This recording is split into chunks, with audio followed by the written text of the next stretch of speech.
Hi, everyone, and welcome to the Rabbi Shmuley podcast. It's late on a Saturday night. It really is Sunday morning.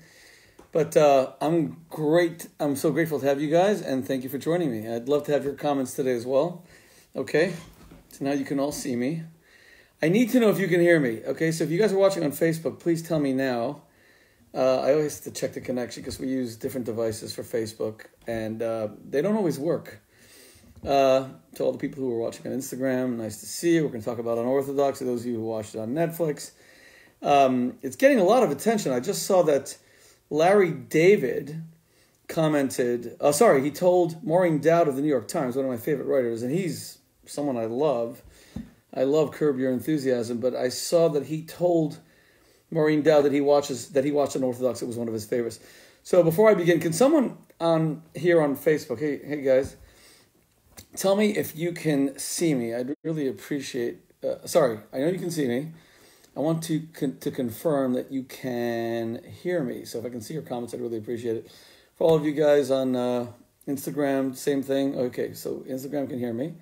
Okay, Mayor Rosenberg, you're watching me on Facebook. Can you hear me? Can you hear me? I'm not in a Verizon commercial. I want to know if you guys can hear me.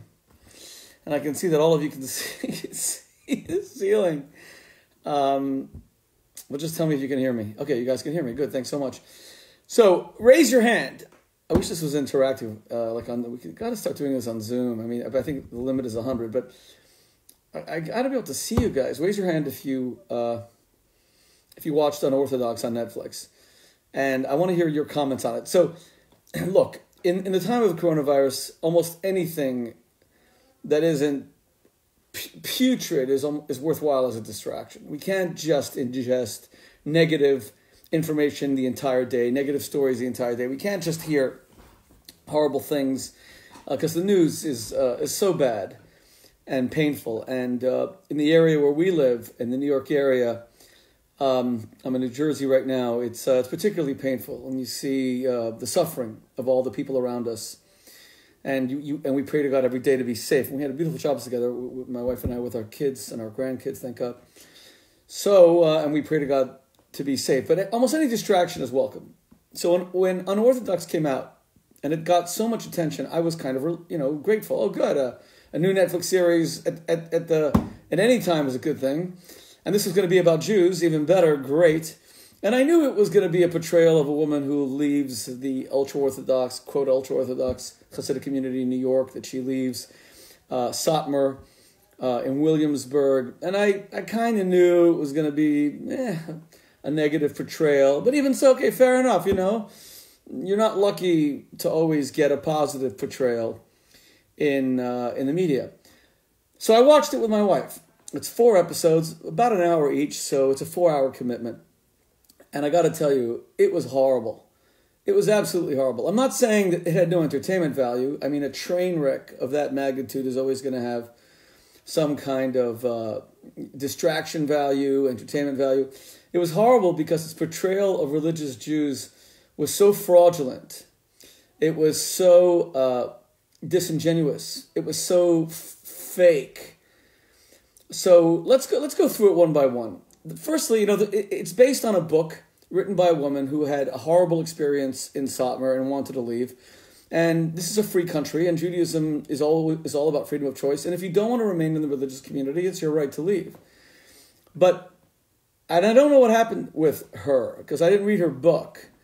But in Unorthodox, you have the portrayal of a woman, and women in general, as being nothing but baby-making machines, being made to feel guilty every second as soon as they get married at like 15, if they don't have a baby immediately.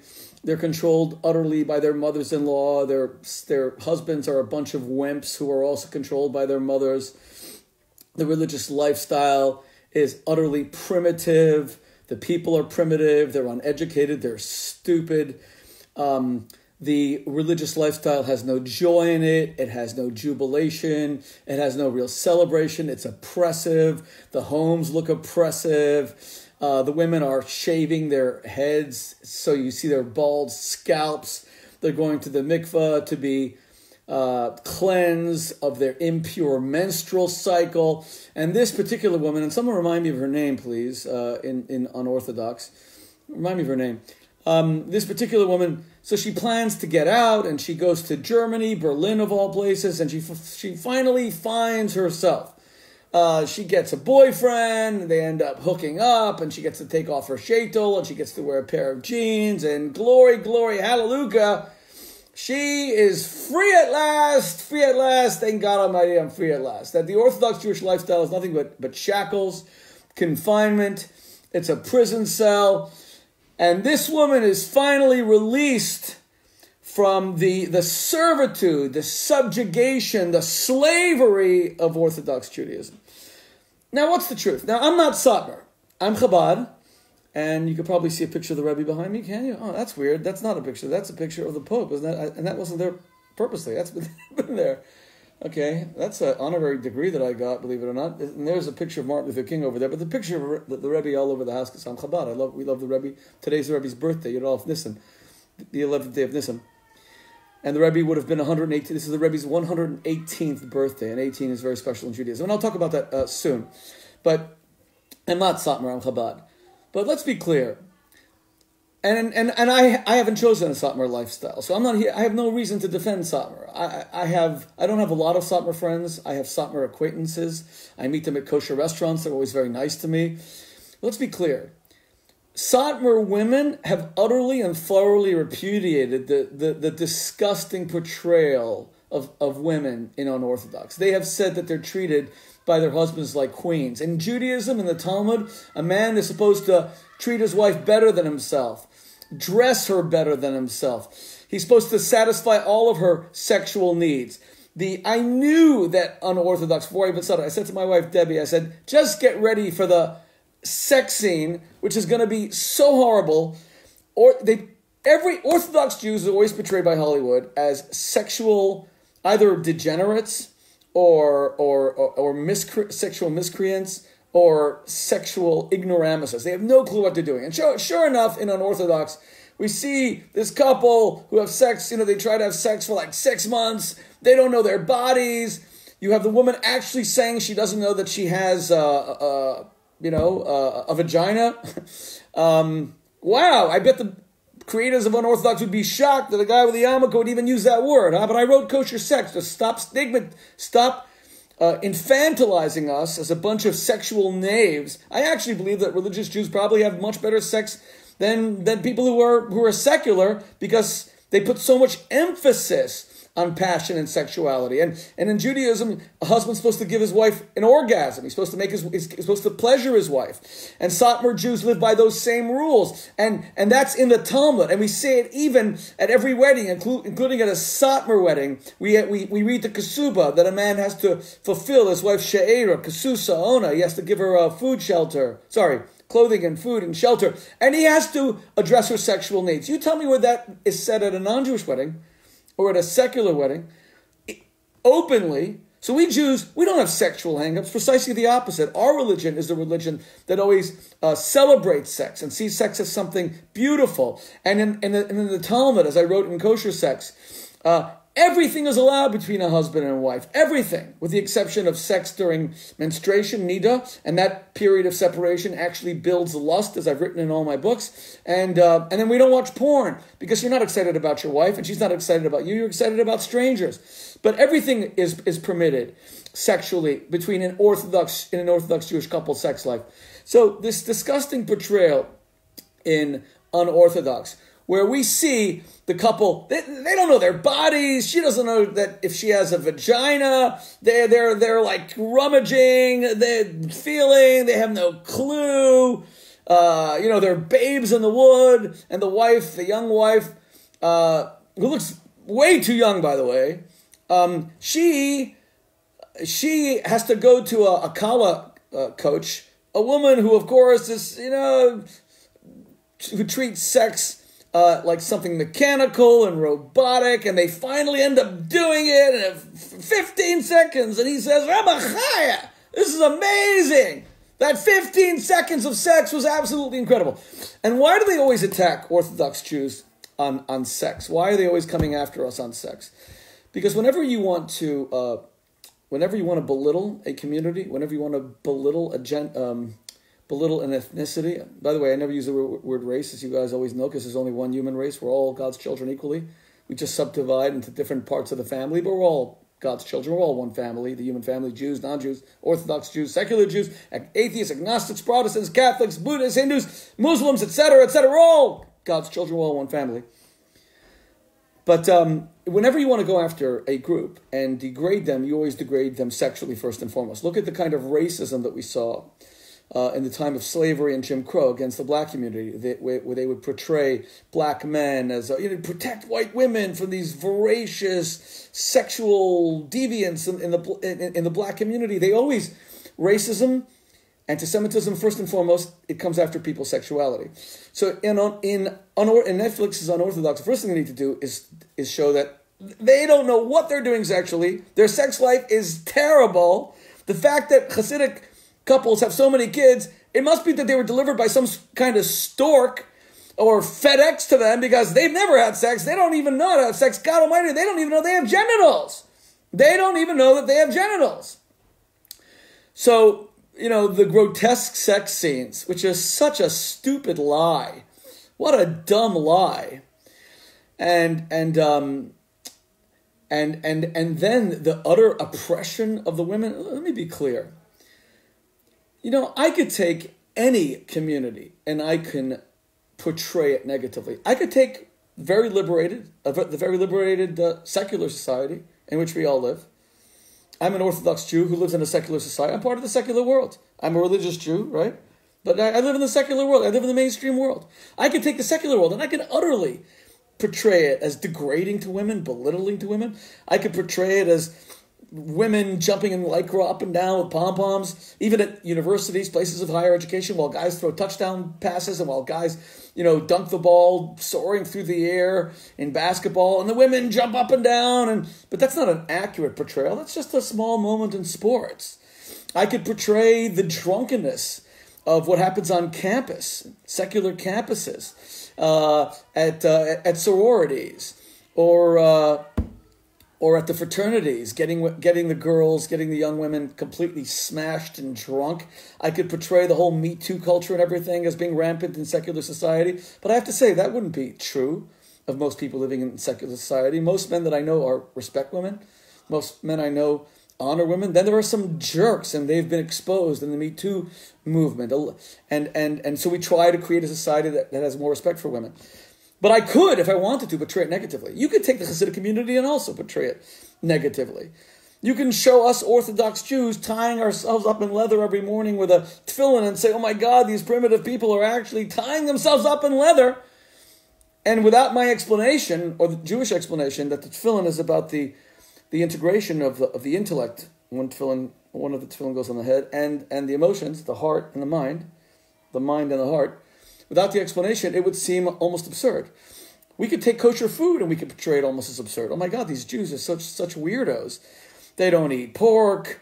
They only eat animals that are slaughtered from the neck. But once I begin to explain to you that we Jews only eat animals that are herbivores, we don't eat carnivores. We don't eat birds of prey because we're trying to repudiate from the human condition a love for blood, a lust for blood. So even though we're allowed to eat animals to sustain ourselves, it's only for life. But we only eat domesticated animals like beef, like chickens. And notice that domesticated animals have split hooves and they chew their cud because they don't eat flesh. I could explain it and then it would make sense. But Unorthodox doesn't give anyone the opportunity to make sense of it because it just portrays Orthodox Jews in such a negative light. Now, does that mean that this particular woman who wrote the book upon whom Unorthodox is based didn't have a horrible experience in Satmar? No, it doesn't mean that. I don't know her. I wish I could interview her. I wish I could ask about her experience. And if it was horrible, I'm really sorry for her. I'm sorry if she had an abusive husband, if she had an abusive mother-in-law, if she had abusive teachers, if she was utterly oppressed. Then thank God she got out. Thank God she ran away from that disgusting environment. But you can go to Williamsburg on any day of the week and you'll see women, even though they do wear shaitels, and they do dress modestly, you will see how glamorously they dress. Go to Borough Park and see how beautiful the women's dresses are. See how fashionable everyone is. And you'll see that Unorthodox is an utterly false portrayal of religious Jews. Go to Crown Heights and look at how attractive the women dress. And go to Muncie. Go to New Square. Near New Square, I think it's near New Square, there's a famous outlet mall called Woodbury Common. And you see a lot of the Orthodox women from the Hasidic community shopping there. And they're shopping at Prada and Ferragamo and Givenchy. And I don't know the names of all of the brands, especially the women's brands. I don't know them all. But they're shopping at the most fashionable places. Judaism says you're supposed to be beautiful for your husband. Your husband's supposed to be attractive for you. And you're supposed to pleasure each other sexually. You're not supposed to have sexual hang-ups. And it's not a true portrayal. And it's defamatory in the extreme. If it were to say that this was one person's experience and by and large this isn't the way the rest of it is, fair enough. But I got to tell you, it's like mammyism.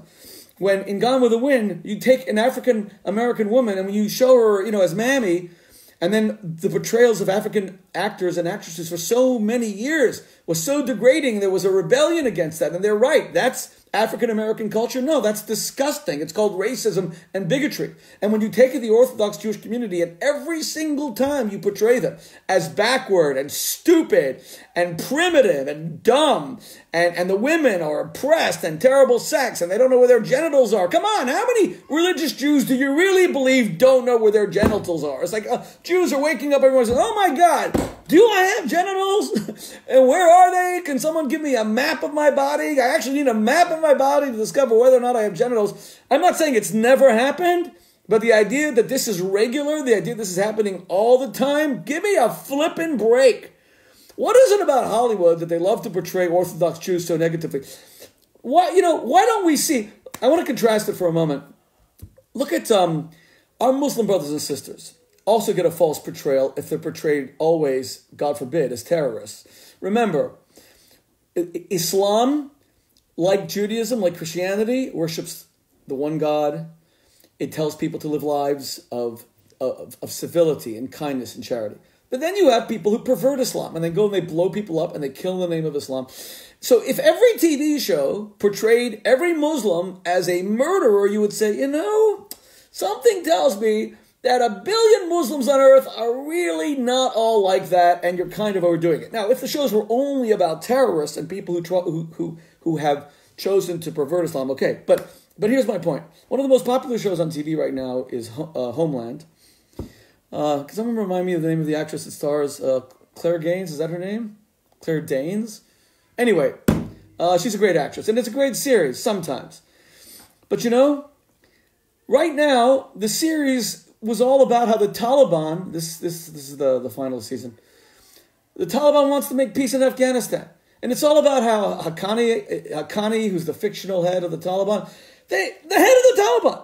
The head of the Taliban, Homeland, portrays him as kind and generous and forgiving, and he wants to make peace, and he wants to beat a sword into a plowshare, and it's the Americans who want war, and the head of the Taliban is portrayed as peace-loving. That's one show.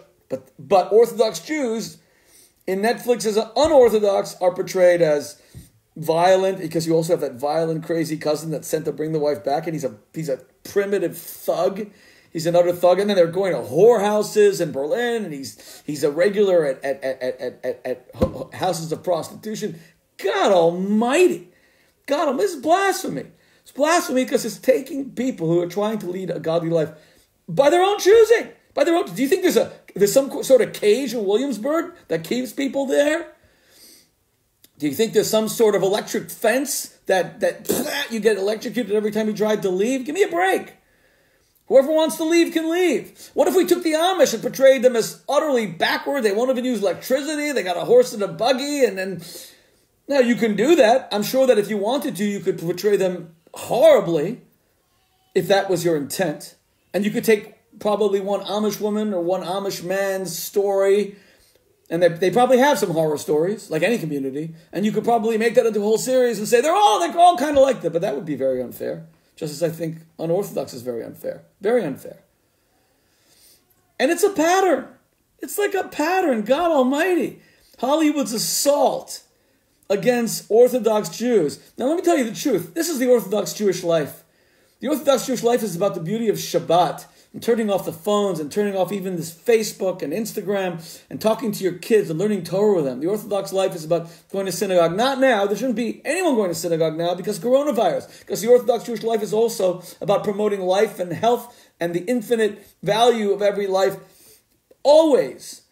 But without coronavirus, in normal times, which we hope to get back to immediately, God willing, the Orthodox lifestyle is about going to shul and praying. It's about men and women praying to God. It's about afterward people coming together at a kiddush and socializing. It's about loving children and having families with a lot of children. Because whereas some people want to accumulate 50 homes in the Hamptons or a whole fleet of, private jets or Jaguars, we Orthodox Jews, we want to have a lot of kids. We think kids are the most beautiful thing in the world, especially after the Holocaust, when 6 million Jews were slaughtered and decimated, annihilated and murdered. We have to rebuild our people because of the hatred shown against our people and how many was slaughtered and murdered and killed. The Orthodox Jewish lifestyle is about Passover coming up, where we thank God for being free and eating matzah to remind us of the poor man's bread, which makes us thankful for all of our blessings. The Orthodox Jewish lifestyle is about inviting guests to the Passover Seder. Again, not this year, not during coronavirus, which is going to be a painful Passover, because so many of us are going to be separated, even from our loved ones, even from our grandparents, even from our parents. My father's in the hospital right now, and no one's allowed to visit him. My father's been in the hospital in and out, as you know, for months, and many of you have prayed for him, and we can't even visit him. So it becomes a very painful Passover. But the Orthodox Jewish lifestyle is about honoring parents and kibbud av v'em, honor your father and mother. The Orthodox Jewish lifestyle is about charity, giving where you're inspired to give as much tzedakah as you can to Torah institutions, to yeshivas, to funds for the needy and the poor and the hungry. The Orthodox Jewish lifestyle is about creating beautiful societies to help brides and bridegrooms get married if they can't marry in dignity because they don't have the money. The Orthodox Jewish lifestyle is about putting principle and conviction before money and ambition. Now, that doesn't mean that I agree with everything about Satmar in particular. For example, Satmar doesn't believe in the state of Israel. They believe that Jews have no right to create their own country with their own army until the Messiah comes. I disagree with them utterly about that, completely. They're wrong about that. But that doesn't mean I have hatred to my Satmar Jewish brothers and sisters. Not at all. It means they're wrong. And if any of them want to debate me on Israel, I'll debate them. There are other things that I disagree with Satmar about. But to say that in America they don't have a right to live the life that they wish, are you going to tell our Muslim brothers and sisters, American Muslims, that they can't live the life that they want? Muslim women cover their heads. Does anyone make fun of them?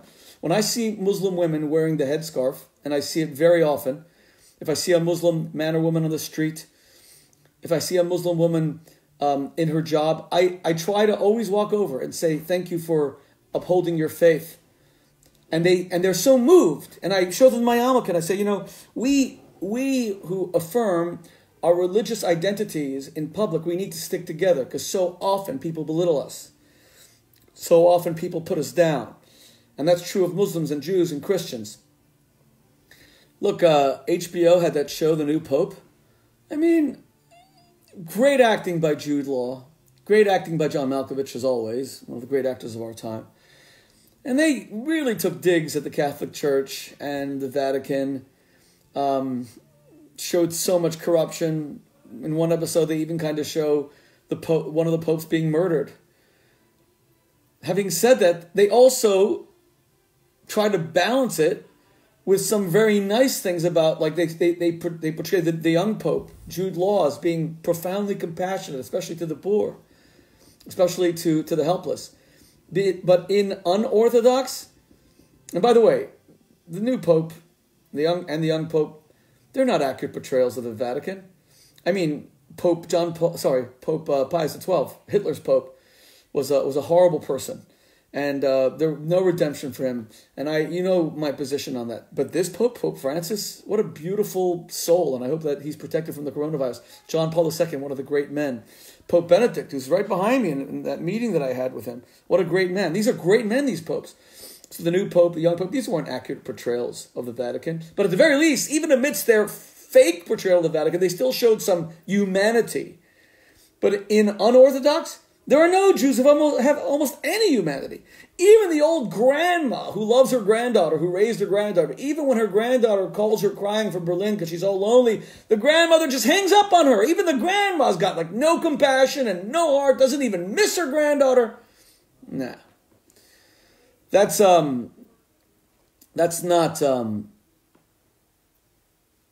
accurate. The Sabra community is an insular community. They're not necessarily that impressed with the outside world. Now, it doesn't mean they're right. I think that they're wrong on many counts in rejecting the outside world. I think the outside world has so many redemptive qualities, which is why I live fully in the outside world, the secular world, even as an Orthodox religious Jew. But you can't say that the Satmar community is completely wrong about fearing some of the influences of the outside world. You can't say that they're wrong in how they see sex kind of demeaned and degraded so often in the outside world. Many Satmar men and women don't have internet on their phones, as they showed in the. Now, I have internet. I'm using it right now, so I don't agree with that. But to say that the internet is only something wonderful, to pretend that 60-70% of it is not used for porn, the degradation of women, and all the other horrible things that come to pornography, and how injurious it is to women and to couples and to marriage, to say that none of that exists, to say that online bullying doesn't happen, to say that the internet is only a blessing without. So I wouldn't go so far as Satmar to reject the internet or have a phone without internet, but I will at least say, if they believe that it's better for them not to have it, so what? That's their choice. They should be pilloried for that choice. They should be character assassinated for that choice. They should be made fun of for that choice.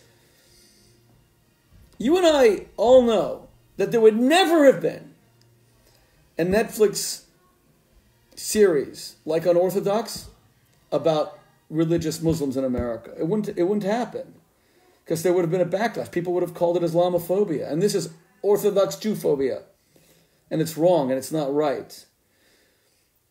If they at least would have balanced it or said this is one woman's story, but it's not indicative of the rest of the community.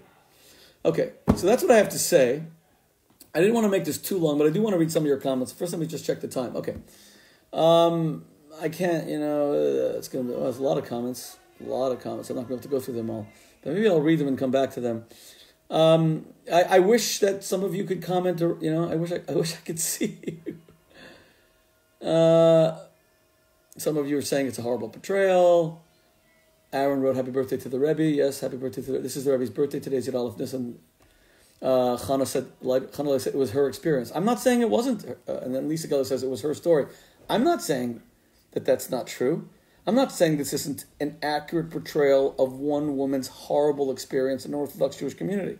In the same way, some women have a horrible experience in the secular world, and some women have a horrible experience in Islam, and some women have a horrible experience in Catholicism, and some nuns have a horrible experience as nuns. I could go on. I'm just saying, to say that it's indicative of Orthodox Jews, which is like so... when you say it's only her story, why is it that every Hollywood portrayal is always the same? Just awful. Okay, David Isabel, thank you for your honest talk. Thank you, David. Devorah Letterman says she doesn't agree with me. Well, tell me why you don't agree with me. Chanalea Leiter says you don't agree. I don't agree with you all at all, Rabbi. But tell me why. You guys really believe that every Satmar woman is having the worst sex ever with husbands who have no love for them, living an utterly primitive life where they're basically prisoners? Do you really believe that? Walk around Williamsburg. Go and speak to them. Don't caricature them. Don't be their mouthpiece. Don't speak for them. Let them speak for themselves. That's what I'm trying to say. Here's Amy O'Cohen. This was based on a true story, or Bishop Lee is wrong, unfortunately. Again, I never said it wasn't based on a true story. I'm saying to say that this one true story is indicative of the lifestyle of the ultra-Orthodox is absurd. Here's another example. Let me give you an example of what I mean. Orthodox Jews are getting a very bad rap right now because they're being portrayed as not adhering to social distancing guidelines for the coronavirus. So you keep on hearing about Haredim in Israel, the ultra-Orthodox in Israel, or in Williamsburg. You keep on hearing, they had a wedding and they weren't supposed to have more than 20 people and they had 50. They're not supposed to have shul services, they have shul services. I'm sure a lot of that is true, and that's deplorable, and I condemn it. I condemn it outright. But why are we focusing only on that? What happened to all of the beachcombers, the party animals on the streets of my hometown where I grew up in Miami Beach for spring break, or Mardi Gras and all the damage that did? Why are we picking only on Orthodox Jewish violations, which should be condemned, by the way, and I condemn it. But why are we picking only on that? You know how many people got sick in Mardi Gras? That wasn't Orthodox Jewish. You know how many people got sick because of spring break? That wasn't Orthodox Jewish. So all I'm saying is, whenever you focus on one community in particular to attack them, that's the very essence of prejudice. So I didn't say this is not true. I'm not saying it's not a true story. I'm not saying the woman fictionalized her horrible experience. I feel for her. If that's her experience, thank God she got out from a horrible marriage, from a horrible mother-in-law, all of that. But to say that that's true for most Satmar women is disgusting, and it's not true. And let Satmar women speak for themselves. And it's a form of bigotry and prejudice to silence them and then not let them be heard because Hollywood has decided to be their mouthpiece. That's wrong. I'm sorry. Let me see what other comments we got here. Her experience may not have been great, but her story is now on Netflix for the whole world to see without showing the other side. Okay, that's part of what I'm saying. You're generalizing, Rabbi. This was her story. How can you say it's a lie? Satmar is known for this. Techan Aleya letter. Hi, Chan Aleya. I don't know who you are. I don't think I know you. Maybe I don't think I know you. But what do you mean? That how can I say it's a lie? Satmar's known for this. For what? Satmar's known for not knowing if they have genitals. What? Satmar's known for having the worst sex lasting 14 seconds. Really? Have you interviewed all married Satmar couples? Satmar is known for having husbands who treat their wives like crap. Really? I mean, why would anyone say that without asking Satmar women? Isn't this part of the problem? Here, what are we? The Satmar women messiahs who are coming to redeem them from their servitude? They're not in a cage locked up somewhere. If they wanted to leave, if anything on Orthodox shows, if you want to leave the community, you can leave.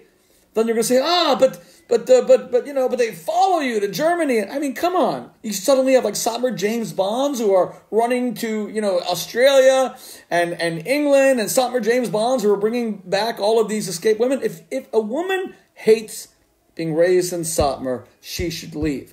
If a woman hates being raised in Chabad, she should leave. If a woman hates being raised in Islam, she should leave. If a woman hates being raised a Catholic, she should leave. If a woman got tired of being a nun, she should. I could go on. I believe in freedom. I believe in liberty. I've used whatever microphone God has been kind enough to give me, however big, however small, throughout my life, to preach freedom and democracy and openness and human rights. That's what I believe. I hate religious coercion. I hate Jewish religious coercion. I hate Muslim religious coercion. I hate Catholic religious coercion. I hate Hindu religion, Buddhist religion, any kind of coercion, political coercion. I hate it. Despise it. That's why I blasted the Chinese government, on the Dennis Prager show. For those of you who heard it, it's on my Facebook page now. Because this government, first of all, they haven't closed the wet markets even after the coronavirus pandemic, which is disgusting. But they hid so much of the information, making it so much worse. And they brutalize their citizens. And I can't stand any oppressive government. And I can't stand any oppressive religion. Now, the only thing you might say is, but what about social pressure? What about social pressure in the Satmar community or any religious community where the social pressure keeps you in line? Well, there's probably some truth to that. Not the words in line, but social pressure keeps you part of the community, doing things as part of the community because you don't want to fall out of step. There's some truth to that. But it's true of every society, of every culture, every community. What? Where you are right now, there isn't social pressure to say, keep up with the Joneses. There isn't social pressure to drive the right car, wear the right labels, dress the right way, have the right haircut, vote the right way. There isn't that kind of social pressure. I was at a friend of mine owns a comedy club in New York. And what a shame. All these little things that we all could do just a month ago. Go and hear a comic or just go out with friends, and now we can't do them. Anyway, God will restore peace to the earth and destroy the coronavirus, God willing. But anyway, I'm at this comedy club, and the comic says, there are 200 people in the room maybe, and the guy says, raise your hand if you voted for Donald Trump. Not one hand went up. Now, do you think really out of 200 people in New York City, not one voted for Donald Trump? So why did they raise their hands? Social pressure. They would have. It's like raise your hand. Hey, I'm a Neanderthal. Because in New York City, that's how you would be seen in public. The social pressure everywhere, not just in Satmar, not just in Orthodox Judaism. And by the way, when they portray Satmar Hasidim or Orthodox Jews employing the following criteria for marriage, yichus, pedigree, or money, or daughter of a famous rabbi, etc. I don't know if that's true. I'm sure it's true for some people. But to the extent that it's true, one of the biggest films that's out right now is Emma. A new remake of Emma by Jane Austen. And how did the British aristocrats all marry? Well, they married through pedigree and beauty and estates and who had the biggest house. And in other words, the corruption of values when it comes to marriage, that people have often looked for pedigree or money or beauty, that's every community on earth is guilty of that. People looking for money, women saying in secular dating, what do you do? Why do you think they're asking? What do you do? We're all guilty of that. We all have to have better values when it comes to marriage. We all have to marry someone for their character and their goodness and not just their money and all that. We're all guilty of it. So why focus only on some? But we all need to change and become a little bit better. Okay, I'm going to have to finish in a second because it really is late. Let me just see any other a lot of comments. Rabbi Shmuley, please address what the Satmar people have commented. You mean here? I really haven't seen all the comments. I'll have to read them. I really haven't had a chance to read them all. But I will try to. One of the limitations, Facebook Live is a great medium. I'm actually grateful to Facebook for making it so easy to address a lot of people. But, I can't see your faces. I don't get I only get the comments, and as I'm speaking, it's not easy to digest all of them. Zoom, my understanding is you could have 100 people. Is someone going to develop a platform where you could have like 10,000 faces and, I don't know, something to do in quarantine? Build the next internet unicorn of 1,000 people being able to speak to each other at once.